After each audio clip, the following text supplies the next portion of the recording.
नमस्कार मंडळी. व्हिडिओ बघून तुम्हाला समजतच असेल की आज आपण सुरमई फ्राय बनवणार आहोत. तर त्यासाठी मी इथे सुरमईची काही कापं घेतलेली आहेत. तुम्हाला दाखवते व्हिडिओ त्या जाडीची घ्यायची, म्हणजे ती छान अशी भाजली जातात. एकदम अशी कडक कडक होत नाहीत, खूप बारीक आणि खूप जाड अशी कापायची नाहीत. ह्या मीडियम आकाराची कट करून घ्यायची, म्हणजे ती छान भाजली जातात. आणि मग आता आपण यांना मॅरिनेट करून घेऊया. तर मी मीठ घातलेलं आहे आधी चवीनुसार. त्याच्यानंतर याच्यावरती आपल्याला हळद स्प्रिंकल करून घालायचे. आणि जे मासळी मसाला असतो तो घेतलेला आहे मी इथे.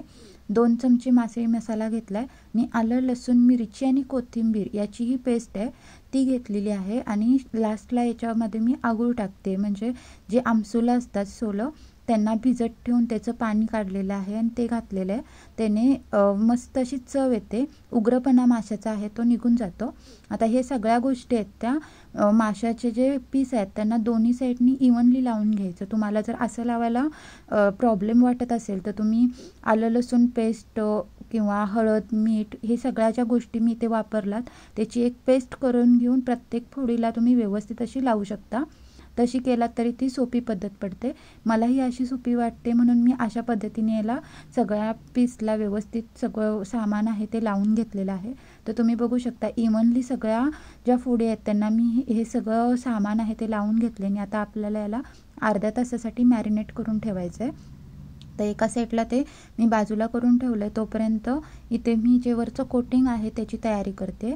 याच्यामध्ये मी बारीक रवा घेतला आहे एक अर्धी वाटीसारखा, 2 चमचे तांदळाचं पीठ घेतलं आहे, चवीनुसार मीठ आणि लाल तिखट घेतलेलं आहे. असं हे कोटिंग वरचं तयार करून घ्यायचं, म्हणजे वरचं कोटिंग असतं त्यालाही छान चव येते.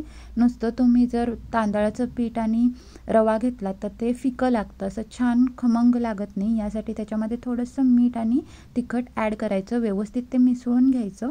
आणि आता मी ते एक पॅन घेतलेलं आहे, त्याच्यामध्ये 2 चमचेसारखं तेल घातलं आहे आणि सगळ्या पॅनला व्यवस्थित ते स्प्रेड करून घ्यायचं. गॅस लावला, गॅस बारीक ठेवला आहे. आणि आता आपण पुढची तयारी करूया.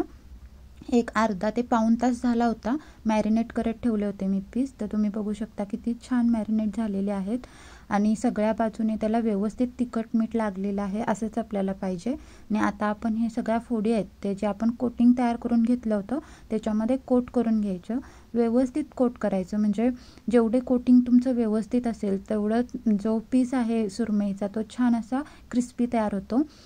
जी कडा आहे त्यालासुद्धा आपल्याला हे सगळं कोटिंग व्यवस्थित लावून घ्यायचं आहे आणि हलक्या हाताने दाबायचं, म्हणजे ते कोटिंग आहे ते व्यवस्थित त्या ओलाव्यावर फिक्स होतं आणि तेलामध्ये निघत नाही. आणि सगळं कोटिंग व्यवस्थित लावून झाल्यानंतर सुरमईचा पीस आहे तो असा टॅप करायचा, म्हणजे त्याच्यातले एक्स्ट्रा पीठ आहे ते निघून जातं. असं यासाठी करायचं कारण जेव्हा आपण एक्स्ट्रा पिठासकट जर तेलामध्ये पीस सोडले तर सगळं ते उरलेलं पीठ आहे ते तेलामध्ये स्प्रेड होतं आणि तेल खराब होतं खूप जास्त.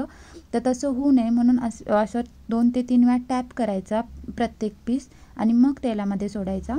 तर तेल मीडियम हीटवरती असलं पाहिजे.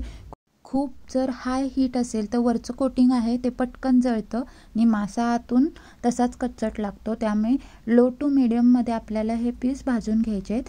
सगळे पीस पॅनमध्ये व्यवस्थित अरेंज करायचे आणि सगळं तेल असं सगळ्या बाजून स्प्रेड करायचं, म्हणजे सगळ्या बाजूने सगळे मासे आहेत ते इव्हनली भाजले जातात. एका बाजूने 1 ते 1.5 मिनिट चांगले भाजू द्यायचे आणि मग परतायचे आहेत. परतताना एकदम हलक्या हाताने परतायचे आहेत, नाहीतर मग काय होतं वरचं कोटिंग निघतं, नाहीतर जो पीस आहे तो डॅमेज होण्याची शक्यता असते.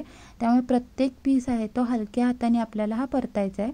जर तुम्हाला असं चमच्याने परतायला जमत नसेल तर तुम्ही चिमट्याचा वापरही करू शकता, पण खरं म्हटलं तर चमच्यानेच परतायचं, कारण चिमट्यामध्ये जेव्हा आपण पीस दाबतो आणि परततो तेव्हा तो असं विस्कटण्याची शक्यता असते.